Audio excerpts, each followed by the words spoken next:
Hallelujah. ನಿಜವಾಗ್ಲೂ ಒಬ್ಬ ತಂದೆ, ಮಗ, ಪರಿಶುದ್ಧಾತ್ಮ 3 ಜನ ಇದ್ದಾರೆ. ಅವ್ರು 3 ಜನ ಒಬ್ಬರೇ. ಒಂದೇ ಆದ ದೇವರಂದ್ರೆ ಈ ಭೂಮಿ ಆಕಾಶವನ್ನು ಉಂಟು ಮಾಡಿದ ದೇವರು, ಸೃಷ್ಟಿಯನ್ನೆಲ್ಲ ಉಂಟು ಮಾಡಿದ ದೇವರು. ಮಗ ಅಂದ್ರೆ ಯೇಸು ಕ್ರಿಸ್ತನು. ಅವರು ಇಲ್ಲಿ ಭೂಮಿ ಮೇಲೆ ಮನುಷ್ಯರು ಮಾಡಿರುವ ಪಾಪಗಳನ್ನು, ಅಪರಾಧಗಳನ್ನು ಅವರು ಹೊತ್ತುಕೊಂಡು ನಮಗೆ ಬಿಡುಗಡೆ ಕೊಡುವಂತ ದೇವರು. ಇದು ಯೇಸು ಕ್ರಿಸ್ತನು. ಇನ್ನು ಪರಿಶುದ್ಧ ಆತ್ಮ ಅಂದ್ರೆ ಪವಿತ್ರ ಆತ್ಮ.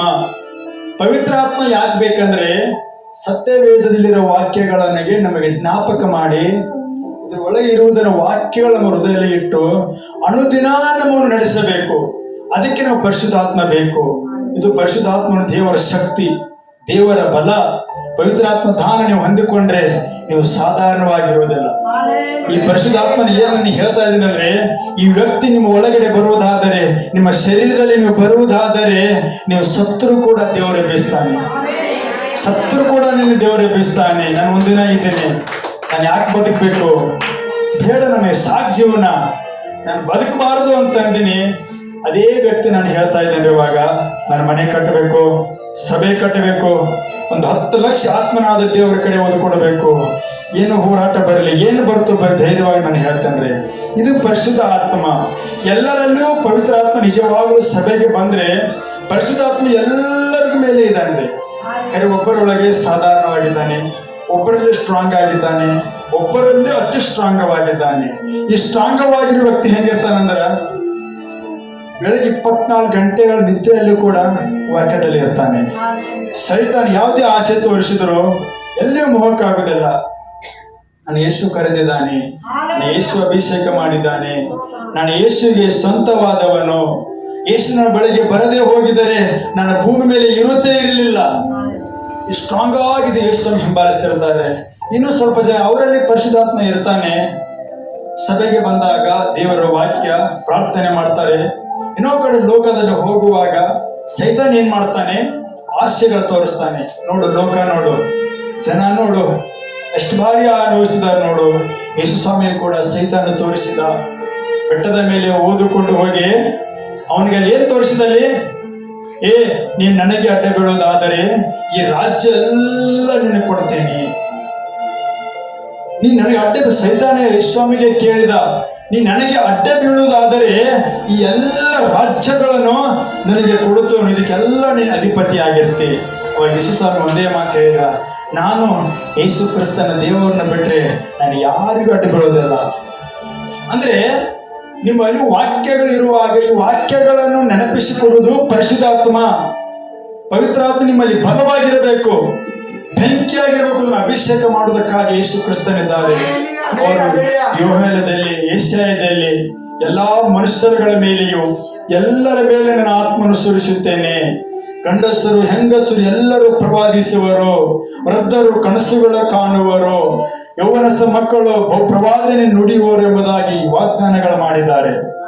ವಾಗ್ದಾನ ಮಾಡಿ ನೆರವೇರಿಸುವುದಕ್ಕಾಗಿ ಯೇಸು ಕ್ರಿಸ್ತನ ಭೂಮಿ ಮೇಲೆ ನಿನಗೋಸ್ಕರ ಅವರು ಬಂದರು.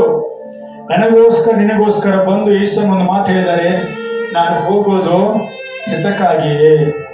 ಯೋಹಾನದಲ್ಲಿ ಯೇಸು ಕ್ರಿಸ್ತರು ಹೇಳಿದ್ದಾರೆ, ನಾನು ಮರಣ ಹೊಂದೋದು, ನಾನು ಸಾಯುವುದು ಹಿತಕರವಾಗಿದೆ.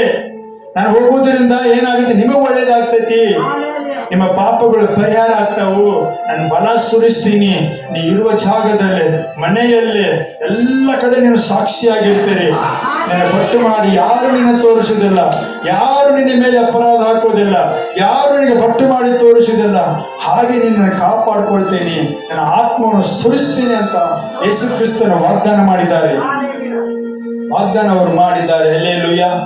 ನಿನ್ನೆ ಹೇಳಿದ ಕೆಲವು ಕಾರ್ಯಗಳನ್ನು ನೆನಪಿಸಿಕೊಂಡು ನಾವು ಹೋಗೋಣ. ಮತ್ತಾಯ 3ನೇ ಅಧ್ಯಾಯ. ಇದೆಲ್ಲರೂ ಮತ್ತಾಯನ ಬರೆದ ಸುವಾರ್ತೆ 3ನೇ ಅಧ್ಯಾಯ. ಮತ್ತಾಯ 3ನೇ ಅಧ್ಯಾಯ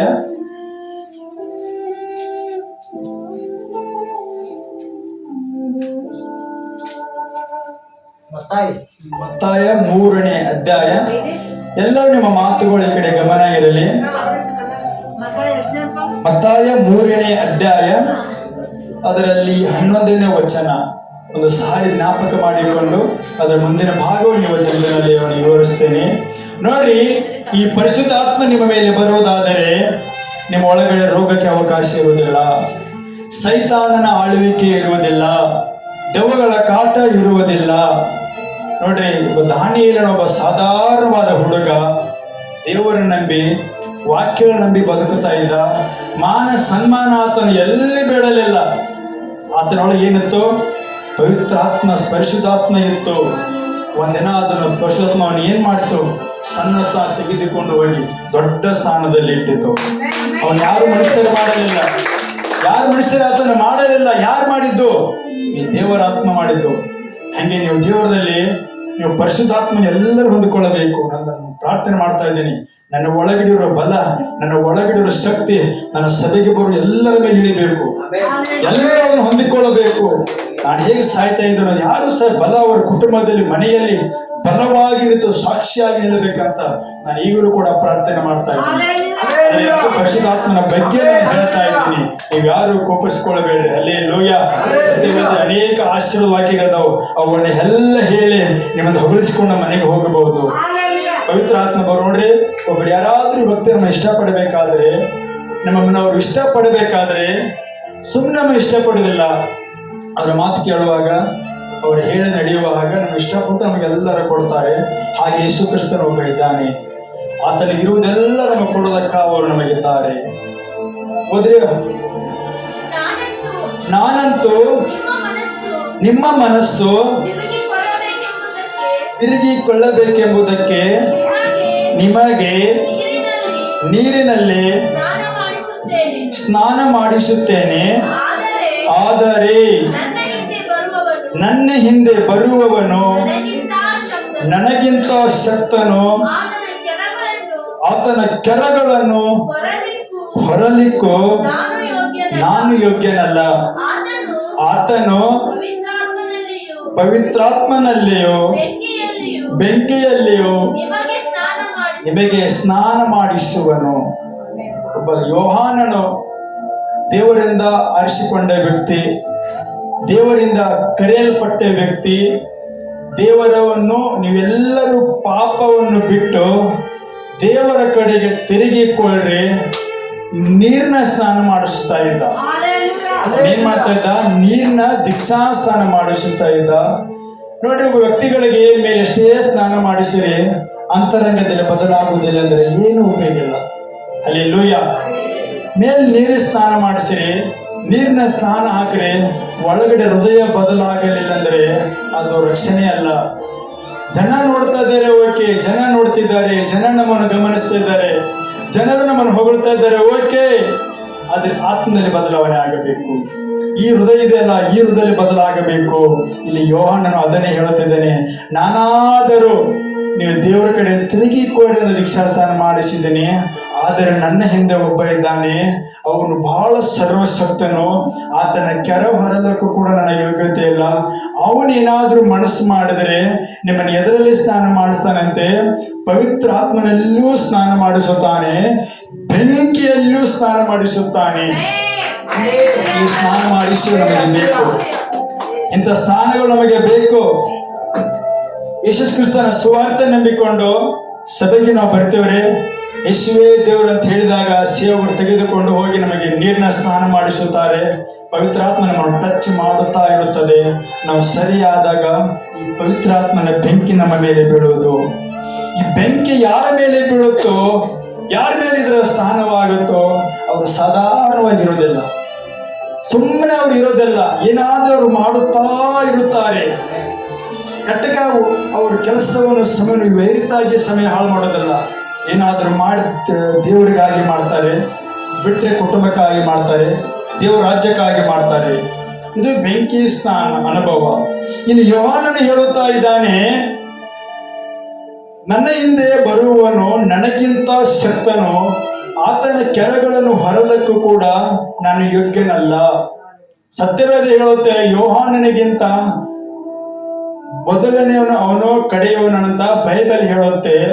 ಆದರೆ ಯೋಹಾನನೇ ಸಾಕ್ಷಿ ಕೊಡ್ತಾ, ಏನು ಸಾಕ್ಷಿ ಕೊಡ್ತಿದ್ದಾನೆ?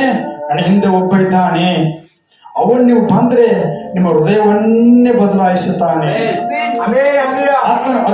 ಆತ್ಮನಿಂದ ಮೇಲೆ ಅಭ್ಯಸಿ ನಿಮ್ಮನ್ನು ಸ್ನಾನ ಮಾಡಿಸಿ ನಿಮ್ಮ ಜೀವಿತವನ್ನೇ ಬದಲು ಮಾಡ್ತಾನೆ. ಅವನು ಒಬ್ಬನಿದ್ದಾನಂತ ಸುವಾರ್ತೆ ಹೇಳ್ತಿದ್ದಾನೆ.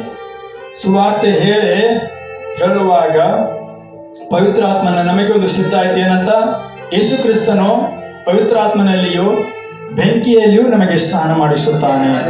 ನಿಮಗೆ ಅನುಭವ ಆಯ್ತಲ್ಲ? ಈ ಬೆಂಕಿ ಪವಿತ್ರ ಆತ್ಮನ ಸ್ನಾನ ನಿಮಗೆ ಆದ್ರೆ ನೀವೇನ್ ಮಾಡ್ತೀರಿ? ನೀವು ಬೆಂಕಿಯಾಗಿರ್ತೀರಿ. ಯೇಸು ಕ್ರಿಸ್ತನನ್ನು ಹಿಂಬಾಲಿಸ್ತೀರಿ. ಯಾವುದನ್ನು ನೀವು ನಂಬೋದಿಲ್ಲ, ಇದು ಒಳಗಿರುವುದನ್ನು ನೀವು ನಂಬುತ್ತೀರಿ. ಅದಕ್ಕೆ ನಮಗೆ ಪರಿಶುದ್ಧಾತ್ಮ ಬೇಕು. ಪರಿಶುದ್ಧಾತ್ಮ ಇದಕ್ಕೆ ಬೇಕು. ಈ ವಾಕ್ಯ ನಮಗೆ ನೆನಪಿರುವುದಿಲ್ಲ. ಅನೇಕ ಕಾರ್ಯಗಳು ಹೋಗ್ತೀವಿ, ಅನೇಕ ಕೆಲಸಗಳ ಹೋಗ್ತೀವಿ. ನಮ್ಮನ್ನು ಎಚ್ಚರಿಸೋದು ಬೇಕಲ್ಲ. ಮಗನೇ, ನೀನು ಮಾಡುವುದು ತಪ್ಪು. ಮಗಳೇ, ನಿನ್ನ ಮುಟ್ಟುವುದು ತಪ್ಪು. ಕೆಲಸ ಮಾಡುವುದು ತಪ್ಪು. ನಮಗೆ ಹೇಳೋರು ಬೇಕಲ್ರಿ. ಯಾರು ನಮಗೆ ಹೇಳ್ತಾರೆ? ತಂದೆ ತಾಯಿ ಮನೆಯಲ್ಲಿ ಬಿಟ್ಟು ನಾವೆಲ್ಲೋ ಶಾಲೆಗೆ ಹೋಗಿರ್ತೀವ್ರಿ.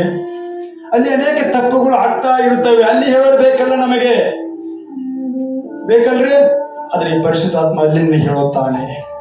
ನೀನು ಒಬ್ಬಂಟನಾಗಿರುವಾಗ ಹೇಳುತ್ತಾನೆ. ಯೇಸಪ್ಪನೊಬ್ಬ ಸಾಧಾರಣ ಹುಡುಗ, ಆತನನ್ನು ನಾಶ ಮಾಡೋದಕ್ಕಾಗಿ, ಆತ್ಮನ ಜೀವಿತ ನಾಶಪಡಿಸೋದಕ್ಕಾಗಿ ಒಂದು ಸೈತಾನನು ಅವನ ಕೆಲಸ ಕೊಟ್ಟವರಿಂದಲೇ ಬಂತು. ಯೇಸಪ್ಪನ ಯಾರು ಕೆಲಸ ಕೊಟ್ರಲ್ಲ ಅವರಿಂದಲೇ ಸೈತಾನನು ಬರುವಾಗ ಅವರು ಹೇಳಿದ, ನಾನು ದೇವರ ವಿರುದ್ಧವಾಗಿ ನಾನು ಪಾಪ ಮಾಡೋದಿಲ್ಲ, ದೇವರನ್ನು ಎಲ್ಲಿ ನಾನು ದೋಷಿಸುವುದಿಲ್ಲ. ಇದೆಲ್ಲ ಯಾಕೆಂದ್ರೆ ಈ ಸ್ನಾನ ಆಗಬೇಕು. ಈ ಬೆಂಕಿ ನಮ್ಮ ಮೇಲೆ ಬೀಳುವಾಗ ಇದು ಸಾಧ್ಯ. Hallelujah, hallelujah, hallelujah. ಇನ್ನೊಂದ್ರಿ, ನೀನ್ ಮಾತಾಡಿದೇವ್ರಿ, ದೇವರಿಗೆ ಹತ್ತಿರವಾದ ವ್ಯಕ್ತಿ ಯಾವಾಗಲೂ ತನ್ನನ್ನು ತಗ್ಗಿಸಿಕೊಳ್ಳುತ್ತಾನೆ. ಇದರ ಕುರಿತು ನಾವು ನೀನು ಮಾತನಾಡಿದ್ದೇವೆ. ದೇವರಿಗೆ ಯಾರು ಹತ್ತಿರ ಆಗಿರ್ತಾರಲ್ಲ ಅವರು ಮನುಷ್ಯರ ಮುಂದೆ ಕೂಡ ದೇವರ ಮುಂದೆ ಕೂಡ ತಗ್ಗಿಸಿಕೊಂಡವರಾಗಿರ್ತಾರೆ. ಇದು ದೇವರ ಹತ್ತಿರ ಆದಂಥವರ ಲಕ್ಷಣ. ಯೋಹಾನ ನೋಡ್ರಿ, ಏನು ಹೇಳ್ಬೇಕಾಗಿತ್ತು? ಆತನ ಕೆರೆ ಹೊರದಕ್ಕೂ ನನಗೆ ಗತಿ ಇಲ್ಲ ಅಂತ ಹೇಳಿದ. ಇನ್ನು ನಾವೆಷ್ಟು ಲೆಕ್ಕವರಿ? ನಾವೆಂತ ಮನುಷ್ಯರು ನೋಡ್ರಿ. ಅಂದ್ರೆ ದೇವರಿಗೆ ಹತ್ತಿರವಾಗಿರುವ ವ್ಯಕ್ತಿ ಯಾವಾಗಲೂ ತಗ್ಗಿಸಿಕೊಂಡಿರುತ್ತಾನೆ, ದೀನತೆಯೇ ಇರುತ್ತಾನೆ. ಆತನಲ್ಲಿ ಯೇಸುವಿನ ಸ್ವಭಾವ ಇರುತ್ತದೆ, ಯೇಸುವಿನ ಪರಿಶುದ್ಧಾತ್ಮ ಇರುತ್ತದೆ. ಒಂದನೇದು. ಎರಡನೇದು, ಈ ಪವಿತ್ರ ಆತ್ಮ ಇರುವಂತ ವ್ಯಕ್ತಿ ಪ್ರತಿ ಪಾಪಗಳಿಗೂ ಭಯ ಪಡುತ್ತಾನೆ. ದೇವರು ಸತ್ಯವೇದದಲ್ಲಿ ಏನು ಹೇಳಿದಾನಲ್ಲ, ಏನು ವಿವರಿಸಿ ಬರೆದಿದ್ದಾನಲ್ಲ, ಯಾವುದು ಒಳ್ಳೆಯದು ಯಾವುದು ಕೆಟ್ಟದ್ದು ಬರೆದಿದ್ದಾನಲ್ಲ, ಆ ಪಾಪ ನಮ್ಮನ್ನು ಭಯಪಡಿಸುತ್ತದೆ ಪರಿಶುದ್ಧಾತ್ಮ. ಇದು ನಾವು ನಿನ್ನೆ ಮಾತನಾಡಿದ್ದೀವಿ. ಹಲ್ಲೆಲೂಯಾ. ಇವತ್ತಿನ ಸನ್ನಿವೇಶ, ಯೋಹಾನನು ಯಾಕೆ ಹೇಳಿದನೆಂದರೆ, ಈ ಪವಿತ್ರಾತ್ಮನ ಅಭಿಷೇಕ, ಬೆಂಕಿ ಅಭಿಷೇಕ ಯಾಕೆ ಹೇಳಿದನೆಂದರೆ, ದೇವ ಜನರನ್ನು ಶುದ್ಧಿ ಮಾಡುವುದಕ್ಕಾಗಿ ಮಾತನ್ನು ಹೇಳಿದ. ಅಂದರೆ ದೇವ ಜನರು ಎಲ್ಲ ಕಾರ್ಯದಲ್ಲಿ ಇದ್ದಿರ್ತಾರೆ, ಮಾಡಬಾರ್ದೆಲ್ಲ ಕ್ರಿಯೆಗಳನ್ನು ನಡೆಸಿ ತಪ್ಪುಗಳನ್ನು ಮಾಡಿ ಬಂದಿರ್ತಾರೆ. ಇಲ್ಲಿ ಬಂದವರು ಅವ್ರು ಏನಾಗಬೇಕು? ಶುದ್ಧ ಆಗಬೇಕು, ಶುದ್ಧೀಕರಿಸಬೇಕು. ಶುದ್ಧ ಆಗಿ ಯೇಸು ಸ್ವಾಮಿ ಶುದ್ಧ ಆದ್ರೆ ಅವರ ಸಂಗಡ ಯೇಸು ಇರುತ್ತಾರೆ. ಶುದ್ಧ ಆದವರ ಸಂಗಡ ಯೇಸು ಇರುತ್ತಾರೆ. ನಾನು ಎಲ್ಲ ಕೆಲಸ ಮಾಡಿ ಎಲ್ಲ ಅಪರಾಧ ಮಾಡಿ ಯೇಸು ಇರ್ತಾರೆ ಅಂದ್ರೆ ಯೇಸು ಇರುವುದಿಲ್ಲ. ನೀವೇನೋ ಒಂದು ಭ್ರಮೆಯಲ್ಲಿ ನಾವು ಹೋಗ್ತಾ ಇದ್ದೇವೆ ಅಂತ ಅರ್ಥ. ಯೇಸು ಸ್ವಾಮಿ ನಮ್ಮ ಸಂಗಡ ಇರಬೇಕಾದರೆ, ದೇವರು ನಮ್ಮ ಜೊತೆಗಿರಬೇಕಾದರೆ, ಈ ವಾಕ್ಯಗಳೆಂಬ ಪುಸ್ತಕಗಳು ನಮ್ಮ ಹೃದಯದಲ್ಲಿ ಬರೆದಿರಬೇಕು. ಸೈತಾನು ಅನೇಕ ಆಶೆಗಳು ತೋರಿಸ್ತಾ ಇಲ್ಲಿ ಬಲಿಯಾಗಲೇಬಾರದು. ಅವಳೇ ಕೂಡ ಸೈತಾನ ತೋರಿಸಿದ ಹಣ್ಣು ತಿಂದಳು, ಕಷ್ಟ ಅನುಭವಿಸಿದ. ಅವಾಗೆ ಅವರು ನಾನು ತಿನ್ನೋದಿಲ್ಲ, ನಾನು ಯೇಸು ಒಂದು ಹೇಳಿದ್ದಾನೆ ಅಂತ ಈ ಪರಿಶುದ್ಧ ಆತ್ಮ ನಡೆಸುತ್ತದೆ. ಈಗ ಕೂಡ ಪಾಪ ಇದ್ದಾವೆ, ಇವು ಕೂಡ ಅಪರಾಧ ಎಲ್ಲ ಇದ್ದಾವು. ಈ ಲೋಕದಲ್ಲಿ ಎಲ್ಲ ಮರೆಯಾಗಿ ರಹಸ್ಯವಾದ ಪಾಪಗಳು, ಕೆಟ್ಟ ಕ್ರಿಯೆಗಳು ಲೋಕದಲ್ಲಿ ನಡೀತಾ ಇದ್ದಾವು. ಆದರೆ ನಮ್ಮ ಒಳಗಡೆ ಆತ್ಮ ನಮಗೆ ಹೇಳಬೇಕು. ನಮ್ಮ ಒಳಗಡೆ ಆತ್ಮ ನಮಗೆ ಹೇಳಿದರೆ ನಾವು ನಿಜವಾಗ್ಲೂ ದೇವರ ಮಕ್ಕಳಾಗಿದ್ದೇವೆ, ನಿಜವಾಗ್ಲೂ ದೇವರು ನಮ್ಮ ಜೊತೆಗಿದ್ದೇವೆ. ನಾನು ಮುಂದೆ ಹೇಳ್ತೇನೆ, ದೇವರ ಆತ್ಮ ಹೊಂದಿದವರು ಏನು ಕೆಲಸ ಮಾಡುತ್ತಾರೆ, ಅವ್ರ ಕುಟುಂಬದಲ್ಲಿ ಯಾವ ಬದಲಾವಣೆಗಳಾಗ್ತಾವು, ಎಂತ ಅದ್ಭುತ ಸೂಚಕಗಳು ಮನೆಯಲ್ಲಿ ನಡೀತಾವು ಎಂಬುದು ನಾನು ಹೇಳ್ತೇನೆ. ಹಲ್ಲೆಲೂಯಾ. ಇಲ್ಲಿ ನೋಡ್ರಿ, ಬೆಂಕಿ ಅಂದರೆ ಒಂದು ದೈವಿಕ ಸಾಮರ್ಥ್ಯ. ಅಂದ್ರೆ ಯೋಹಾನ ಹೇಳುವಂತ ಈ ಪರಿಶುದ್ಧಾತ್ಮನ ಅಭಿಷೇಕ, ಪವಿತ್ರಾತ್ಮನ ಬೆಂಕಿ ಅನ್ನೋ ಸ್ನಾನ, ಇದು ಒಂದು ದೈವಿಕವಾದ ಸಾಮರ್ಥ್ಯ. ಈ ದೈವಿಕ ಸಾಮರ್ಥ್ಯದಲ್ಲಿ ಏನಿರುತ್ತೆ ಅಂದರೆ ಒಂದು ಧೈರ್ಯ ಇರ್ತೈತಿ, ಇನ್ನೊಂದು ಶಕ್ತಿ ಇರ್ತೈತಿ. ಈ ದೈವಿಕ ಸಾಮರ್ಥ್ಯದಲ್ಲಿ ಒಂದು ಧೈರ್ಯ ಇರ್ತೈತಿ, ನಮ್ಮ ಒಳಗಡೆ ಒಂದು ಶಕ್ತಿ ಇರ್ತೈತಿ. ನಾವು ತಿನ್ನುವಂಥ ಆಹಾರ, ನಾವು ತಿನ್ನುವಂಥ ಎಲ್ಲ ಆಹಾರ ಯಾವುದಕ್ಕಾಗಿ? ನಾವು ಬದುಕೋದಕ್ಕಾಗಿ, ನಾವು ಕೆಲಸ ಕಾರ್ಯ ಮಾಡೋದಕ್ಕಾಗಿ. ಆದರೆ ನಮಗೆ ಗೊತ್ತಿಲ್ಲಲಾರದೆ, ನಮಗೆ ತಿಳಿಯಲಾರದೆ ಪಾತಾಳ ಶಕ್ತಿಗಳು, ಅಂಧಕಾರ ಶಕ್ತಿಗಳು ನಮ್ಮ ವಿರುದ್ಧವಾಗಿ ಕಾರ್ಯ ನಡೆಸ್ತಾ ಇರ್ತೇವೆ. ಇವುಗಳನ್ನು ಮುರಿಯುವುದಕ್ಕಾಗಿ ಈ ಆತ್ಮಿಕ ಬೆಂಕಿ ನಮಗೆ ಬೇಕು. ನಾವು ತಿನ್ನುವಂತ ಆಹಾರದಿಂದ ನಾವು ಕೆಲಸ ಮಾಡಿ ದಿನಾಲೂ 1,000 ರೂಪಾಯಿ ನಾವು ಗಳಿಸಬಹುದು. ಆದರೆ ನಮ್ಮ ಒಳಗಡೆ ಸೈತಾನ ಬಿದ್ದಾನಲ್ರಿ, ಅವನಿದ್ದಾನೆ. ಪ್ರತಿದಿನ ನೋಡ್ತಾ ಇರ್ತಾನೆ, ನಾನು ಯಾರ ಮನೆ ಹಾಳು ಮಾಡಲಿ, ಯಾರ ಕುಟುಂಬ ಹಾಳು ಮಾಡಲಿ, ಯಾರ ಜೀವಿತವನ್ನು ನಷ್ಟಪಡಿಸಲಿ. ಒಬ್ಬರ ಜೀವಿತ ನಷ್ಟವಾದರೆ ಸೈತಾನ ಖುಷಿ ಪಡುತ್ತಾನೆ, ದೇವರು ದುಃಖ ಪಡುತ್ತಾನೆ. ಇದನ್ನು ನಗ್ತಾನೆ ನಗುವಾಗ. ಆದರೆ ಅಲ್ಲಿ ನಾವು ದೂರ ಆಗಬೇಕಾದರೆ ಈ ಪವಿತ್ರಾತ್ಮನ ಅಭಿಷೇಕ ನಮ್ಮ ಒಳಗಡೆ ಹೇಳಬೇಕು. ನಾವು ಒಬ್ಬಂಟಿ ಇರುವಾಗಲೂ ಕೂಡ ಒಳಗಡೆ ಹೇಳಬೇಕು. ಒಳಗಡೆ ಹೇಳಿ ನಮ್ಮನ್ನು ಬದಲಾಯಿಸಬೇಕು. ನಡೆಯಬೇಕಾದ ಮಾರ್ಗದಲ್ಲಿ ಸರಿಯಾಗಿ ನಮ್ಮನ್ನು ನಡೆಸಿ ನಾವು ನಿತ್ಯ ಲೋಕದಲ್ಲಿ ಯೇಸು ಒಟ್ಟಿಗೆ ಕಾಯಬೇಕು. ನಾವು ಬೇಗ ಬೇಗ ಬದಲಾಗಬೇಕು. ಇದು ಕಡೆಯ ಕಾಲ. ಲೋಕದಲ್ಲಿ ಏನೇನೋಗಳು ನಡೀತಾ ಇದ್ದಾವೆ. ದೊಡ್ಡ ದೊಡ್ಡ ಭಯಾನಕವಾದ ರೋಗಗಳು ಬರ್ತಾ ಇದ್ದಾವೆ.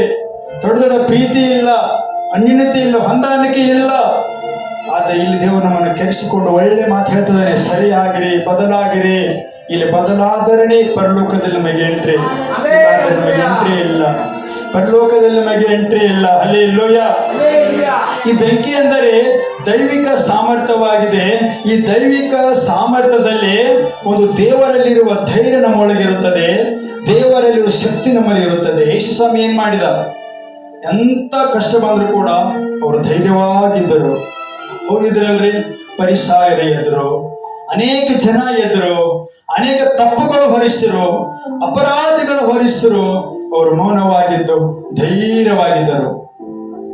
ಮೌನವಾಗಿದ್ರು, ಧೈರ್ಯವಾಗಿದ್ರು ಅವರು. ಇವರು ಆತ್ಮಿಕ ಲೋಕದಲ್ಲಿ ಅನೇಕ ಜನರು ಮನುಷ್ಯ ತಂದೋಡುವ ಕ್ರಿಯೆಗಳಲ್ಲಿ ನಾವು ಧೈರ್ಯವಾಗಿರಬೇಕು. ನಾವು ಪಾಪ ಮಾಡಿದರೆ ನಮಗೆ ಸಾಕ್ಷಿ ಒಳಗಡೆ ಹೇಳೋ, ನೀವೇನು ಮಾಡಿಲ್ಲ ಅಂದ್ರೆ 10 ಲಕ್ಷ ಜನ ಬಂದು ನೀನು ತಪ್ಪಿಸ್ತ ಅಂತ ಹೇಳಲಿ, ನಿನ್ನ ಒಳಗಡೆ ಬಿದ್ದಾನೆ. ನೀನು ಬೇಜಾರಾಗಬೇಡ, ನೀನು ಸರಿಯಾದ ಕಾರ್ಯವನ್ನು ಮಾಡ್ತಾ ಇದ್ದ ಒಳಗೆ ನೀನು ಒಳ್ಳೆ ಕೆಲಸ ಮಾಡಿ ಅನೇಕರ ಮುಂದೆ ಹೆಚ್ಚಿಸಿಕೊಂಡ್ರೆ, ಅನೇಕರು ನಿನ್ನ ಹೊಗಳಿ ಒಳಗಡೆ ಹೇಳ್ತಾನೆ, ನೀನು ತಪ್ಪಿಸ್ತ, ನೀನು ಕೆಟ್ಟವನು, ನೀನು ಮೋಸಗಾರ, ವಂಚನೆ ಒಳಗೆ ಆತ್ಮ ಹೇಳ್ತಾ ಇರುತ್ತದೆ. ಹಲ್ಲೆಲೂಯಾ. ಒಳಗಡೆ ಆತ್ಮ ಅಂದ್ರೆ ಈ ಆತ್ಮ ನಮಗೆ ಧೈರ್ಯ ಕೊಡುತ್ತದೆ. ಇರುವ ಜಾಗದಲ್ಲಿ, ನಾವು ಮಾಡುವ ಕೆಲಸದಲ್ಲಿ, ಪ್ರತಿ ಕ್ರಿಯೆಯಲ್ಲಿಯೂ, ಪ್ರತಿ ಎಲ್ಲ ವ್ಯವಸ್ಥೆಯಲ್ಲಿಯೂ ಈ ಆತ್ಮ ನಮಗೆ ಧೈರ್ಯ ಕೊಡುತ್ತದೆ ಮತ್ತು ನಾವು ಶಕ್ತಿ ಕೊಡುತ್ತದೆ. ಈ ಯಾವ ಶಕ್ತಿ? ಅನೇಕ ಜನ ಏನ್ ಹೇಳ್ತಾರೆ, ನಿನ್ನ ಕುಟುಂಬದ ಒಂದು ಸಾಲ ಬಂತು, ಹೋರಾಟ ಬಂತು, ನೀನು ನಾಶ ಆಗಿ ಹೋಗ್ತಿ, ನೀನು ಇನ್ನು ಮುಂದೆ ಬದುಕೋದಿಲ್ಲ, ನಿನ್ನಿಂದ ಏನು ನನಗೆ ಪ್ರಯೋಜನ ಇಲ್ಲ ಹೇಳುವಾಗ ಮನುಷ್ಯ ಏನಾಗ್ತಾನೆ? ಬಲಹೀನ, ಅವಾಗ ಸೋತು ಬಿಡ್ತಾನೆ. ಇಷ್ಟು ಜನರು ನನಗೆ ಹೇಳಿದ್ದರು, ನಾನು ಹೆಂಗೆ ಬದುಕಿಲಿ ಹೇಳ್ತಾನೆ. ಅವಾಗ ಏನು ಶಕ್ತಿ ಇತ್ತಂದ್ರೆ, ನನಗೆ ಯಾರು ಏನು ಬೇಕಾದ್ರೂ ಹೇಳಲಿ, ನನ್ನ ಬದುಕಿಸೋದಕ್ಕಾಗಿ ಒಬ್ಬ ದೇವರಿದ್ದಾನೆ, ನನ್ನ ಕುಟುಂಬಕ್ಕೆ ಸೌಖ್ಯವಾಗಿ ಒಬ್ಬ ಇದ್ದಾನೆ, ನನ್ನನ್ನು ಅಭಿವೃದ್ಧಿ ಮಾಡೋದಕ್ಕಾಗಿ, ನನ್ನ ಬದಲಾಯಿಸುವುದಕ್ಕಾಗಿ, ನನಗೆ ಒಳ್ಳೆ ಜೀವನ ಕೊಡುವುದಕ್ಕಾಗಿ, ಸುಖ ಜೀವನ ನೆಡುವುದಕ್ಕಾಗಿ ಒಬ್ಬ ಇದ್ದಾನೆ. ಶಕ್ತಿಯಿಂದ ಇರ್ತದೆ ನಿಮಗೆ. ಇದೇ ಆತ್ಮಿಕ ಧೈರ್ಯ ಸಾಮರ್ಥ್ಯ. Hallelujah, hallelujah. ಈ ಬೆಂಕಿಯು ನಿಮ್ಮ ಮೇಲೆ ಬೀಳುವುದಾದರೆ ಒಳಗಡೆ ನಡೆಯುವಂತ ಪಾಪದ ವಿರುದ್ಧವಾಗಿ ನಾವು ಹೋರಾಡ್ತೀವಿ. ಈ ಬೆಂಕಿ ನನ್ನ ಮೇಲೆ ಬಿದ್ದರೆ ನಮಗೆ ಗೊತ್ತಿಲ್ಲಲಾರದು ನಮ್ಮನ್ನ ಪಾಪ ನಮ್ಮನ್ನು ಆಳ್ತಾ ಇರುತ್ತೆ. ಅದು ನಮಗೆ ಗೊತ್ತಾಗೋದಿಲ್ಲ, ನಮ್ಮ ಅರಿವೇನೇ ಆಗೋದಿಲ್ಲ. ಅದು ನಮ್ಮನ್ನು ಆಳ್ತಾ ಇರುತ್ತದೆ. ಒಂದನ್ನು ಆಳಿಸಿ ಆಳಿಸಿ ಆಳಿಸಿ ನಮ್ಮನ್ನು ಏನ್ ಮಾಡ್ತದೆ? ನರಕದಲ್ಲಿ ಸಿಗಿಸಿಬಿಡ್ತೈತಿ. ಹಾಗೆ ಈ ಬೆಂಕಿ ನಮ್ಮ ಒಳಗಡೆ ಇದ್ದುಕೊಂಡು ನಮ್ಮ ಒಳಗಡೆ ದೇವರ ವಿರುದ್ಧವಾಗಿ ಇರುವಂತಹ ಪಾಪಗಳ ಫಲ ಮುರಿದು ಹಾಕುತ್ತೈತಿ. ಅದಕ್ಕೆ ಬೆಂಕಿ ಅಭಿಷೇಕ ಬೇಕು, ಅದಕ್ಕೆ ಅಭಿಷೇಕ ಬೇಕು. ಅದಕ್ಕೆ ಸ್ನಾನ ಬೇಕು. Hallelujah, hallelujah. ಮತ್ತು ಈ ಬೆಂಕಿಯು ದೇವರ ಕೋಪದಿಂದ ನಿಮ್ಮನ್ನು ದೂರ ಮಾಡ್ತದೆ. ದೇವರ ಕೋಪ ಒಂದು ಐತಿ ಭೂಮಿ ಮೇಲೆ. ಎಲ್ಲಾ ಮನುಷ್ಯರು ಪಾಪ ಮಾಡ್ರು, ಅಪರಾಧ ಮಾಡ್ರು, ಎಲ್ಲರ ಮೇಲೆ ಕೂಡ ದೇವರ ಕೋಪ ಐತಿ. ಯಾಕಂದ್ರೆ ದೇವರು ಹುಟ್ಟುವಾಗ ಸಾಧಾರಣವಾಗಿ ಹುಟ್ಟಿಸಿದ. ಬರಬರ್ತಾ ಎಲ್ಲ ಮನುಷ್ಯರು ನೀಚವಾದ ಕೃತ್ಯಗಳು ಮಾಡಿ ದೇವರ ಕೋಪಕ್ಕೆ ಗುರಿಯಾದ್ರು. ಈ ಪರಿಶುದ್ಧಾತ್ಮನ ಬೆಂಕಿ ನಮ್ಮ ಮೇಲೆ ಬಿದ್ದರೆ ನಾವು ಬದಲಾಗ್ತೀವ್ರಿ, ನಾವು ಸರಿ ಆಗ್ತೀವಿ. ಅನೇಕ ಜನರ ಮುಂದೆ ಧೈರ್ಯವಾಗಿ ನಾವು ನಿಲ್ತೇವ್ರಿ. ನಿಲ್ಲುವಾಗ ದೇವರ ಕೋಪ ನಮ್ಮಿಂದ ದೂರ ಆಗ್ತೈತಿ ಮತ್ತು ಪಶ್ಚಾತ್ತಾಪದ ಆತ್ಮ ದೇವರು ನಮಗೆ ಕೊಡ್ತಾನ. ಮನುಷ್ಯನಿಗೆ ಪಶ್ಚಾತ್ತಾಪದ ಆತ್ಮ ತುಂಬಾ ಮುಖ್ಯವಾದದ್ದು. ಏತನ ಏನ್ ಮಾಡಿದ? ಯೇಸುಸ್ವಾಮಿಯಿಂದ ಹೊಂದಿಕೊಂಡ, ಪಶ್ಚಾತ್ತಾಪ ಪಟ್ಟ. ಯೇಸುಸ್ವಾಮಿ ಹೇಳಿದ, 3 ಸಾರಿ ಕೋಳಿ ಕೂಗುವರೆಗೂ ನಾನು ಅರಿಯನೆಂಬುದಾಗಿ ನೀನು ಹೇಳುತ್ತೆ. ಅದೆಲ್ಲ ನೋಡಿ ಹೊರಗಡೆ ಹೋಗಿ ಗೋಳಾಡಿ ಗೋಡೆ ಕಡೆ ಮುಖ ಮಾಡಿ ಪಶ್ಚಾತ್ತಾಪ ಪಟ್ಟ. ಏನು ಅತ್ತಲ್ರಿ, ಮನ ಮರಿಗದಲ್ರಿ. ಅವಾಗ ಯೇಸು ಅವನಿಗೆ ಬಲ ಕೊಟ್ಟ. ಈ ಪವಿತ್ರಾತ್ಮನ ಅಭಿಷೇಕವನ್ನು ಬಲವಾಗಿ ನಡೆಸಬೇಕಾದರೆ ಇದುವರೆಗೆ ನಾವು ಮಾಡಿದಂತ ಪ್ರತಿ ನೀಚವಾದ ಕ್ರಿಯೆಗಳಿಗೂ ನೀನು ವೈಯಕ್ತಿಕವಾಗಿರುವಾಗಲೂ ಕೂಡ ಪಶ್ಚಾತ್ತಾಪ ಪಡಬೇಕು. ಈ ಭೂಮಿಯಲ್ಲಿ ಯಾರು ಒಳ್ಳೆಯವರಲ್ಲ. ಯೇಸು ಕ್ರಿಸ್ತನ ಬಿಟ್ಟರೆ ಯಾರು ಒಳ್ಳೆಯವರಲ್ಲ. ಎಲ್ಲರೂ ಪಾಪಿಗಳೇ, ಎಲ್ಲರೂ ಅಪರಾಧ ಮಾಡಿದವರೇ. ನಾನು ಹೇಳ್ತೇನೆ, ನಾನು ಮುಖ್ಯವಾದ ಪಾಪಿ, ಧೈರ್ಯವಾಗಿ ಹೇಳ್ತೇನೆ, ಎಲ್ಲರೂ ಪಾಪಿಗಳೇ. ಆದರೆ ಹೋಗಿ ದೇವರ ಮುಂದೆ ಹೋಗಿ ಮೊಣಕಾಲು ಊರಿಕೊಂಡು ನಾವು ಪಶ್ಚಾತ್ತಾಪ ಪಡುವುದಾದರೆ, ಪಶ್ಚಾತ್ತಾಪ ಪಟ್ಟರೆ ದೇವರ ಪರಿಶುದ್ಧಾತ್ಮ ನಮ್ಮ ಮೇಲೆ ಬರುತ್ತದೆ. ನಮ್ಮ ಜೀವನದ ಶೈಲಿ ಬದಲಾಗುತ್ತದೆ, ನಮ್ಮ ಜೀವಿತ ಶೈಲಿ ಬದಲಾಗುತ್ತದೆ. ಅನೇಕರು ಹೇಳ್ತಾರೆ, ಈ ದೇವರ ಹೋಗುವುದರಿಂದ ಈ ಮಗಳ ಹಳೆಯಂತೆ ಇವಳು ಜೀವಿಸ್ತಿಲ್ಲ. ಈ ದೇವರಿಗೆ ಹೋಗುವುದರಿಂದ ಹಳೆಯ ಸ್ವಭಾವ ಇವನಲ್ಲಿಲ್ಲ. ದೇವರಿಗೆ ಹೋಗುವುದರಿಂದ ಹಳೆಯ ರೋಗ ಇವನಲ್ಲಿಲ್ಲ. ದೇವರಿಗೆ ಹೋಗುವುದರಿಂದ ಹಳೆಯ ಕಷ್ಟ ಇವನಲ್ಲಿಲ್ಲ. ದೇವರಿಗೆ ಹೋಗುವುದರಿಂದ ಇವನು ಸಾಧಾರಣವಾಗಿ ಬದುಕುತ್ತಿಲ್ಲ. ಎಷ್ಟು ದೊಡ್ಡ ವ್ಯಕ್ತಿ ಆಗಿದ್ದಾನೆ, ಎಷ್ಟು ಧ್ಯಾನ ಇವನ ಬಳಿ ಇದೆ, ಎಷ್ಟು ಬದಲಾವಣೆ ಆಗಿದ್ದಾನೆ, ಎಷ್ಟು ಒಳ್ಳೆ ವ್ಯಕ್ತಿ ಆಗಿದ್ದಾನೆ ಅಂತ ದೇವರು ನಮ್ಮ ಜೀವಿತವನ್ನು ನಮ್ಮ ಜೀವನ ಶೈಲಿಯನ್ನು ಬದಲಾಯಿಸುತ್ತಾರೆ. ಇಂಥವೆಲ್ಲ ಇವಾಗ ಏನು ಹೇಳ್ತಾ ಇದ್ದೀನಲ್ರಿ, ಯಾರು ಮನುಷ್ಯರು ಕೊಡುವಂಥದ್ದಲ್ಲ. ಇದು ಮನುಷ್ಯರು ಕೊಟ್ಟು ನಡೆಸುವಂಥದ್ದಲ್ಲ. ಒಳಗಡೆ ಪರಿಶುದ್ಧ ಹೇಳಿದ, ನಾನು ನಿಮ್ಮ ಒಳಗೆ ಇರುತ್ತೇನೆ, ನಿನ್ನ ಒಳಗಡೆನೆ ಇರುತ್ತೇನೆ, ನಿನ್ನನ್ನು ಎಬ್ಬಿಸುತ್ತೇನೆ. ಹಲ್ಲೆಲೂಯಾ. ಮತ್ತು ಎಲ್ಲವುಗಳ ಮೇಲೆ ಯೇಸುವಿಗೆ ಆಧಿಪತ್ಯವನ್ನು ಕೊಟ್ಟು ಪಶ್ಚಾತ್ತಾಪ ಪಟ್ಟು ಯೇಸು ಕ್ರಿಸ್ತನ ಸುವಾರ್ತೆಯನ್ನು ನಂಬುವವರೆಗೆ ಪವಿತ್ರಾತ್ಮ ಕೊಡಲಾಗುವುದು. ಅಂದ್ರೆ ಈ ಪರಿಶುದ್ಧಾತ್ಮನ ಹೊಂದಿಕೊಳ್ಳಬೇಕು. ನಾನು ದೇವರ ಶಕ್ತಿ ಹೊಂದಬೇಕು, ದೇವರ ಬಲ ಹೊಂದಬೇಕು. ನನಗೆ ಕೂಡ ಅನ್ಯ ಭಾಷೆಗಳ ಬೇಕು. ನಾನು ಕೂಡ ದೇವರ ಮಗಳಾಗಿ ಭಯಂಕರವಾಗಿ ಬೆಂಕಿಯಾಗಿ ಜೀವಿಸಬೇಕು, ಬಲವುಳ್ಳವಾಗಿ ನಡೆಯಬೇಕು. ನಾನು ಪ್ರತಿ ಕಾರ್ಯದಲ್ಲಿಯೂ ನಾನು ಯಶಸ್ಸು ಸಿಗಬೇಕು, ಪ್ರತಿ ಕೆಲಸದಲ್ಲಿಯೂ ನನಗೆ ಒಳ್ಳೆಯದಾಗಬೇಕು ಅಂತ ಅನೇಕರು ನಾನು ಕೂಡ ಇಷ್ಟಪಡ್ತೀನಿ. ಅವರಿಗೆ ನಾನೇ ಇಷ್ಟಪಡ್ತೀನಿ. ಇನ್ನು ನಾನು, ದೇವರೇ ಎಷ್ಟು ಮೆಟ್ಟಿದ ಇನ್ನು ಮೆಟ್ಟಲು ಏರಿಸು, ನಾನು ಇನ್ನು ಮೆಟ್ಟಲು ಏರ್ತಾ ಇರಬೇಕಪ್ಪ, ಮೆಟ್ಟಲು ಏರ್ತಾ ನಾನು ಪ್ರೇಯರ್ ಮಾಡ್ತೀನಿ. ಹಾಗೆ ನಿಮ್ಮ ಜೀವನದ ಎಲ್ಲಗಳನ್ನು ಯೇಸುವಿನ ಮೇಲೆ ಆಧಿಪತ್ಯ ಕೊಡಬೇಕು. ಅಂದರೆ ನಮ್ಮ ಜೀವನದ ಮೇಲೆ, ನಮ್ಮ ಶರೀರದ ಮೇಲೆ ಯೇಸುವಿಗೆ ಅಧಿಕಾರ ಕೊಡಬೇಕು. ಈ ಶರೀರದ ಮೇಲೆ ದೇವರವರು ಏನು ಮಾಡೋದಿಲ್ಲ, ನಿನ್ನ ಒಳ್ಳೆಯ ಮಾರ್ಗದಲ್ಲಿ ಅವರು ನಡೆಸ್ತಾರೆ, ಸರಿಯಾದ ಮಾರ್ಗದಲ್ಲಿ ನಡೆಸ್ತಾರೆ. ಅವ್ರಿಗೇನು ಲಾಭ ಇಲ್ಲ, ಸರಿಯಾದ ಮಾರ್ಗದಲ್ಲಿ ನಡೆಸುತ್ತಾರೆ. ಮತ್ತು ಪಶ್ಚಾತ್ತಾಪ ನಾವು ಪಡಬೇಕು. ಪಶ್ಚಾತ್ತಾಪ ಪಟ್ಟಾಗ ಯೇಸು ಕ್ರಿಸ್ತನ ಸುವಾರ್ತೆಯನ್ನು ನಂಬಿ ದೇವರ ಆತ್ಮವನ್ನು ನಮಗೆ ಯೇಸು ಕೊಡುವುದು. ಹಲ್ಲೆಲೂಯಾ. ದೇವರ ಆತ್ಮ ನಮಗೆ ಕೊಡುವುದು. Hallelujah, hallelujah. ಈ ಪರಿಶುದ್ಧಾತ್ಮನ ಅಭಿಷೇಕ ನಮ್ಮ ಒಳಗಡೆ ಇದ್ದುಕೊಂಡು ಯೇಸುವನ್ನು ಘನಪಡಿಸುತ್ತದೆ. ಯಾರಲ್ಲಿ ಪರಿಶುದ್ಧಾತ್ಮ ಇಲ್ಲವೋ, ಯಾರಲ್ಲಿ ಪವಿತ್ರಾತ್ಮ ಇಲ್ಲವೋ ಅವ್ರ ಮನೆಯಲ್ಲಿ ಅವರಿಗೆ ಸಾಕ್ಷಿ ಇಲ್ಲ, ಊರು ಕೇರದಲ್ಲಿ ಸಾಕ್ಷಿ ಇಲ್ಲ, ಎಲ್ಲಿ ಸಾಕ್ಷಿ ಇಲ್ಲ. ಅಪೊಸ್ತಲರ ಕೃತ್ಯಗಳು 1:8 ನಾನು ನೀವು ಪವಿತ್ರಾತ್ಮನ ಬಲವನ್ನು ಸುರಿಸುವೆನು, ಆ ಬಲ ಬಂದ ಮೇಲೆ ಯೂದಾಯದಲ್ಲಿ, ಸಮಾರ ಸೀಮೆಯಲ್ಲಿ, ಅಂದರೆ ನಿನ್ನ ಮನೆಯಲ್ಲಿ, ನಿನ್ನ ಆತ್ಮದಲ್ಲಿ, ನಿನ್ನ ಸಭೆಯಲ್ಲಿ, ನಿನ್ನ ಊರು ಬಾರು ನೆರೆ ಭಾಗದಲ್ಲಿ, ನೀನು ಹೋಗುವ ಪ್ರತಿ ಜಾಗದಲ್ಲಿ ನೀನು ನನಗೆ ಸಾಕ್ಷಿಯಾಗಿರ್ತಿ. ನನಗೆ ನೀನು ಏನಾಗಿರ್ತಿ? ಸಾಕ್ಷಿಯಾಗಿರ್ತಿ. ಒಂದು ಸಾರಿ ವಾಕ್ಯ ತೋರಿಸ್ಕೊಳ್ತೀನಿ.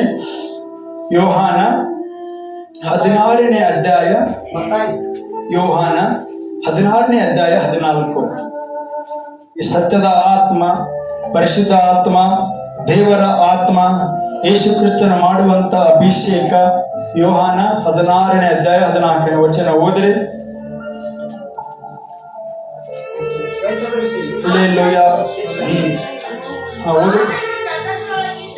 ಆತನು ನನ್ನದರೊಳಗಿಂದ ತೆಗೆದುಕೊಂಡು ನಿಮಗೆ ತಿಳಿಸುತ್ತಾ ನನ್ನನ್ನೇ ಮಹಿಮೆ ಪಡಿಸುವನು. ಇಲ್ಲಿ ಯೇಸು ಕ್ರಿಸ್ತನು ಹೇಳ್ತಿದ್ದಾನೆ, ಆತನಂದರೆ ಪರಿಶುದ್ಧಾತ್ಮ ಯೇಸು ಒಳಗಡೆ ತೆಗೆದುಕೊಂಡು ನಿಮಗೆ ತಿಳಿಸ್ತಾನಂತೆ. ನಿಮಗೆ ತಿಳಿಸಿ ಏನ್ ಮಾಡಬೇಕು, ಎಂತ ಕೆಲಸ ಮಾಡಬೇಕು, ಎಂತ ಕ್ರಿಯೆ ಮಾಡಬೇಕು ಅಂತ ಹೇಳಿ ಆತನನ್ನೇ ಮಹಿಮೆ ಪಡಿಸ್ಕೊತಾನಂತೆ ಯೇಸು ಕ್ರಿಸ್ತನು. ಎಷ್ಟು ಒಳ್ಳೆ ದೇವರು ನೋಡ್ರಿ. ದೇವರನ್ನು ಹುಡುಕಿದರೆ ಸಿಗೋದಿಲ್ರಿ, ದೇವರನ್ನು ಹುಡುಕಿದರೆ ಸಿಗೋದಿಲ್ರಿ. ಎಲ್ಲಾದ್ರೂ ಒಂದು ಅದ್ಭುತ ನಡೆದ್ರೆ, ಏನಾದ್ರೂ ಒಂದು ಆದ್ರೆ ನಮ್ಗೆ ಯಾರು ನಮಗೆ ಹೇಳೋದಿಲ್ಲ. ಅವನಿಗೆ ಹೇಳಿದ್ರೆ ಎಲ್ಲೇ ಅವನು ಬಂದ್ರು ಅವನು ಒಳ್ಳೆಯನಾಗ್ತಾನೇನೋ, ಎಲ್ಲ ಅವನು ಚಲೋ ಆಗ್ತಾನೆ, ಅವನ ಕುಟುಂಬ ಚಲೋ ಆಗ್ತೈತೆ, ಯಾರು ಹೇಳೋದಿಲ್ರಿ. ಆದ್ರೆ ಯೇಸು ಕ್ರಿಸ್ತನು ಬಳಿದಾನೆ. ಸದಾ ನಮ್ಮ ಒಳಿತಿಗಾಗಿ ಬದುಕುವ ದೇವರು, ನಮ್ಮ ಕುರಿತು ಆಲೋಚನೆ ಮಾಡುವ ದೇವರು. ಈ ಪರಿಶುದ್ಧಾತ್ಮನ ಅಭಿಷೇಕ ನಮ್ಮ ಒಳಗಡೆ ಇದ್ದುಕೊಂಡು ನಡೆಯಬೇಕಂತ ಮಾರ್ಗದಲ್ಲಿ ನಡೆಸಿ ಸತ್ಯದ ಮಾರ್ಗದಲ್ಲಿ ನಮ್ಮನ್ನು ಸೇರಿಸುವುದು. Hallelujah, hallelujah, hallelujah. ಅದಕ್ಕೆ ನಾವು ಪರಿಶುದ್ಧಾತ್ಮನ ಬೆಂಕಿ ಬೇಕು, ಪರಿಶುದ್ಧಾತ್ಮನ ಅಭಿಷೇಕ ಅದಕ್ಕೆ ಬೇಕು. Hallelujah, hallelujah. ಯೋಹಾನನು ಏನ್ ಸಾಕ್ಷಿ ಕೊಡ್ತಾ ಇದ್ದಾನೆ ಅಂದ್ರೆ, ಪವಿತ್ರಾತ್ಮನ ಬೆಂಕಿ ಅಭಿಷೇಕ, ಬೆಂಕಿ ಸ್ನಾನ ನಮ್ಗೆ ಯಾವಾಗಲೂ ನಮಗೆ ಅದು ಬೇಕು. ಬೇಕಂತ ನೀವೆಲ್ಲರೂ ಆಸೆ ಪಡ್ರಿ, ಯೇಸು ಕ್ರಿಸ್ತ ನಿಮ್ಗೆ ಅದನ್ನು ಕೊಡುತ್ತಾನೆ. ನಾನು ಧೈರ್ಯವಾಗಿ ಹೇಳುತ್ತೇನೆ, ಕೊಡುತ್ತಾನೆ. ಧೈರ್ಯವಾಗಿ ಅವರು ನಿಮ್ಮನ್ನು ತುಂಬಿಸುತ್ತಾರೆ. ನಿಮ್ಮ ಕುರಿತು ಅವರು ಚಿಂತಿಸುತ್ತಾರೆ, ನಿಮ್ಮ ಕುರಿತು ಅವರು ಆಲೋಚಿಸುತ್ತಾರೆ. ನಿಮ್ಮ ಜೀವಿತ ಎಲ್ಲಿ ಸೋರಿ ಹೋಗ್ತಾ ಇದೆಯೋ, ನಿಮ್ಮ ಆಸ್ತಿ ಪಾಸ್ತಿಗಳನ್ನು ಯಾರು ಕಸಿದುಕೊಂಡಿದ್ದಾರೋ, ನಿಮ್ಮ ನೆಮ್ಮದಿಯನ್ನು ಯಾರು ನಷ್ಟಪಡಿಸಿದಾರೋ, ನಿಮ್ಮ ಆರೋಗ್ಯವನ್ನು ಯಾವ ಸೈತಾನನು ಹಿಡಿದುಕೊಂಡಿದ್ದಾನೋ, ಯಾರು ನಿಮ್ಮ ಸಮಾಧಾನವನ್ನು ಕಸಿದುಕೊಂಡಿದ್ದಾನೋ, ಯಾರು ನಿಮ್ಮ ಜೀವಿತವನ್ನು ನಷ್ಟದಲ್ಲಿ ಹಾಕಿದಾನೋ, ಈ ಪರಿಶುದ್ಧಾತ್ಮನ ಅಭಿಷೇಕವನ್ನು ಬೇಡ್ರಿ. ಅವರು ನಿಮ್ಮೊಳಗಡೆ ಬಂದು ನಿಮಗೆ ಶಾಂತಿ ಇಲ್ಲದ ಹಾಗೆ, ನಿಮಗೆ ಸಮಾಧಾನ ಇಲ್ಲದ ಹಾಗೆ, ನಿಮ್ಮೆಲ್ಲ ಏನು ಕಸಿದುಕೊಂಡಿದ್ದಾನಲ್ಲ ಅದನ್ನೆಲ್ಲ ಪರಿಶುದ್ಧಾತ್ಮ ನಿಮಗೆ ಕೊಡುತ್ತಾನೆ. ಪವಿತ್ರಾತ್ಮನೆಲ್ಲ ನಿಮಗೆ ಅವರು ಕೊಡುತ್ತಾರೆ. Hallelujah, hallelujah, hallelujah.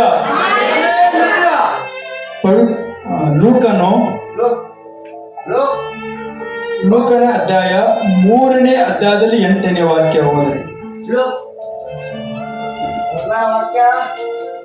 3:8. ಲೂಕ 3:8. 3:6 ಓದ್ರಿ, ಬೇಗ ಬೇಗ ಓದ್ರಿ. ಹಾಗಾದರೆ ನಿಮ್ಮ ಮನಸ್ಸು ದೇವರ ಕಡೆಗೆ ತಿರುಗಿತೆಂಬುದನ್ನು ತಕ್ಕ ಫಲಗಳಿಂದ ತೋರಿಸಿರಿ. ಯೇಸು ಹೇಳ್ತದಾನೆ, ನಿಮ್ಮ ಫಲ ಹೇಗಿದ್ದಾವು, ನಿಮ್ಮ ಕ್ರಿಯೆ ಹೇಗಿದ್ದಾವು. ನೀನು ದೇವರ ಕಡೆ ತಿರುಗಿದೆ, ದೇವರ ಕಡೆ ಮನಸ್ಸು ಕೊಟ್ಟಿದೆ, ದೇವರನ್ನು ಆರಾಧಿಸುತ್ತಿದ್ದಿ, ದೇವರು ಸ್ತುತಿ ಮಾಡ್ತಾ ಇದ್ದಿ. ನೀನ್ ಮಾಡು, ತಕ್ಕ ಫಲಗಳಿಂದ ದೇವರನ್ನು ತೋರಿಸು. ಹಲ್ಲೆಲೂಯ. ತಕ್ಕ ಫಲಗಳಿಂದ ದೇವರನ್ನು ತೋರಿಸು. ಯೇಸು ಕ್ರಿಸ್ತ ಅದು ಹೇಳ್ತಾ ಇದೆ ನೋಡ್ರಿ. ಹಾಗಾದರೆ ನಿಮ್ಮ ಮನಸ್ಸು ದೇವರ ಕಡೆಗೆ ತಿರುಗಿ ಬಂದುದನ್ನು ತಕ್ಕ ಫಲಗಳಿಂದ ತೋರಿಸಿರಿ. ಜನ ಏನ್ ಮಾಡಬೇಕು? ನಿಮ್ಮ ಮಾತಿನಿಂದ ನಿಮ್ಮನ್ನು ಕಂಡಿಡಬೇಕು, ನಿಮ್ಮ ಕ್ರಿಯೆಗಳಿಂದ ನಿಮ್ಮನ್ನು ಕಂಡಿಡಬೇಕು. ಅದಕ್ಕಾಗಿ ಯೇಸು ಕ್ರಿಸ್ತ ನಮಗೋಸ್ಕರ ಬಂದಿದ್ದಾರೆ. ಸತ್ಯದ ಮಾರ್ಗದಲ್ಲಿ ನಡೆಸಿ ಒಳ್ಳೆ ಜೀವಿತವನ್ನು ಕೊಟ್ಟು ಸುಖ ಶಾಂತಿ ನೆಮ್ಮದಿ ಎಲ್ಲವನ್ನು ಕೊಟ್ಟು ನಡೆಸುವುದಕ್ಕಾಗಿ ಅವರು ಬಂದರು. ನೀವೇನಾದ್ರೂ ಯೇಸು ಕ್ರಿಸ್ತ ತೋರಿಸ್ಕೊಳ್ಬೇಕಾದರೆ ನಿಮ್ಮ ರೂಪದಿಂದ ತೋರ್ಸಕ್ಕಾಗುದಿಲ್ಲ, ನಿಮ್ಮ ಹಣದಿಂದ ತೋರ್ಸಕ್ಕಾಗೋದಿಲ್ಲ, ನಿಮ್ಮ ವಜ್ರ ವೈಡೂರ್ಯಗಳ ತೋರ್ಸಕ್ಕಾಗೋದಿಲ್ಲ. ನಮ್ಮ ಮೇಲೆ ಯೇಸು ಸ್ವಾಮಿ ಇದ್ದಾನಂತ ಹೇಗೆ ತೋರಿಸ್ಬೇಕಂದ್ರೆ ನಿಮ್ಮ ತಕ್ಕ ಪದಗಳಿಂದ ತೋರಿಸ್ಬೇಕು. ಎಲ್ಲ ಕ್ರಿಯೆಗಳಲ್ಲಿ ಯೇಸು ಕ್ರಿಸ್ತನ ತೋರಿಸಬೇಕು. ನಿನ್ನ ಮೇಲೆ ಯಾರು ಒಬ್ಬರು ಅಪರಾಧ ಹೊರಿಸಬಾರದು, ಯಾವ ತಪ್ಪು ಹೊರಿಸಬಾರದು. ಯಾಕಂದ್ರೆ ನಮಗಿಂತ ಒಬ್ಬ ಯೇಸು ಕ್ರಿಸ್ತನ ಜೀವಿಸಿ ತೋರಿಸಿದ್ದಾನೆ. ಅವನು ಕೂಡ ಹೋರಾಟಗಳು ಬಂದವು, ಅವರಿಗೆ ಕೂಡ ಸೈತಾನನ ಪೀಡಿಸಿದ. ಹೌದಲ್ಲ, ಯೇಸು ಸ್ವಾಮಿಗೆ ಸೈತಾನ ಪೀಡಿಸಿದಲ್ರೇ, ಪೀಡಿಸಿದ. ಕಲ್ಲನ್ನು ರೊಟ್ಟಿ ಮಾಡು, ಈ ರಾಜ್ಯ ನಿನಗೆ ಕೊಡ್ತೇನೆ, ಇಲ್ಲಿಂದ ನೀನು ಧುಮುಕು. ಇದು ಅನೇಕ ಜನ ಹೇಳ್ತಿರ್ತಾರೆ, ನಮಗೂ ಅನೇಕ ಬಂದು ಮಾತೆಲ್ಲ ಹೇಳ್ತಿರ್ತಾರೆ. ಅಲ್ಲಿ ನಾವು ಎಚ್ಚರಾಗಿರಬೇಕು. ಇದು ಯಾವುದರಿಂದ ಬರ್ತಾ ಇದೆ? ಸೈತಾನಿಂದ ಬರ್ತಾ ಇತ್ತು, ದೇವರಿಂದ ಇದೆ ಅಂತ ನಾವು ಗ್ರಹಿಸಬೇಕು. ಹಲ್ಲೆಲೂಯಾ. ಒಬ್ಬ ಸೇವಕರಿದ್ದರು, ಒಬ್ಬ ದೇವ ಸೇವಕರಿದ್ದರು. ಅವರಿಗೆ ಒಂದು ಚಿಕನ್ ತಿನ್ನುವಂತ ಆಸೆ ಆಯಿತು. ಅವರ ಎದುರು ಮನೆಯಲ್ಲಿ ಒಂದು ಕೋಳಿ ಓಡ್ಕೊಂಡು ಬಂದು ಅವರ ಮನೆಯಲ್ಲಿ ಬತ್ತು. ಅವರು ದೇವ ಸೇವಕರು, ಇದು ಕೋಳಿ ಬತ್ತು, ದೇವ್ರು ನಂಗೆ ಚಿಕನ್ ಕೊಟ್ಟ ಅಂತ ಖುಷಿ ಆಗಲಿಲ್ಲ. ಇದು ನಾನು ದುಡ್ದದಲ್ಲ, ನಾನು ಸಂಪಾದನೆ ಮಾಡಿದ್ದು, ನಾನು ತಿಂದ್ರೆ ಇನ್ನೊಬ್ಬರ ತಿನ್ನಂಗೆ ಆಗುತ್ತೆ ಅಂತ ಹೇಳಿ ಅದನ್ನು ಕಳಿಸಿಬಿಟ್ರು. ಅವಾಗ ಯಾರೋ ಒಬ್ರು ಎಲ್ಲೂ ಸೀಮೆಗೆ ಹೋದ್ರಂತೆ. ಇವರ ಮುಖಾಂತರ ಒಂದು ಅದ್ಭುತ ನಡೀತಂತೆ. ಅವರು ಕಾಣಿಕೆ ಕೊಡರಂತೆ. ಬರುವಾಗ ಚಿಕನ್ ತೆಗೆದುಕೊಂಡು ಚಿಕನ್ ತಿಂದರಂತೆ. ನೀವು ಬೇಡುವಾಗ, ನೀವು ಮೊರೆ ಇಡುವಾಗ, ನೀವು ಆಸೆ ಪಡುವಾಗ ಸೈತಾನ ಕೂಡ ಬಂದು ನಿಮಗೆ ಆಸೆ ತೋರಿಸ್ತಾನೆ. ಇದು ದೇವರ ಆಲೋಚನೆ ಅಂತ ಹೇಳಿ ತಿಳ್ಕೊಂಡು ತಕ್ಷಣ ಅದಕ್ಕೆ ಬಲಿ ಆಗಬಾರದು. ಇದು ಅರಿವು ನಿಮಗೆ ಆಗಬೇಕಾದರೆ ಪವಿತ್ರಾತ್ಮನ ಬೆಂಕಿ ಸ್ಥಾನ ನಮಗೆ ಬೇಕು, ಪರಿಶುದ್ಧಾತ್ಮನ ಬೆಂಕಿ ನಮಗೆ ಬೇಕು. ಯಾರು ಏನು ಹೇಳುವಾಗ ಇದು ದೇವರ ವಾಕ್ಯದಲ್ಲಿ ಇದೆಯೋ, ಏನ್ ಇವರ ಆಲೋಚನೆಯಿಂದ ಹೇಳುತ್ತಿದ್ದಾರೋ ಅಂತ ನಾವು ಗ್ರಹಿಸಬೇಕು. ಅದಕ್ಕೆ ದೇವರು ಹೇಳ್ತಾನೆ, ಪರಲೋಕದ ಭೂಲೋಕ ಅಧಿಕಾರ ನನ್ನ ಕೈಲಿದೆ, ನನ್ನ ನಂಬುವವರಿಗೆ ನಾನು ಅದನ್ನು ಕೊಡುತ್ತೇನೆ. ನಂಬುವವರಿಗೆ ನಾನು ಅದನ್ನ ಏನ್ ಮಾಡ್ತೀನಿ, ನಾನು ಕೊಡುತ್ತೇನೆ. Hallelujah, hallelujah.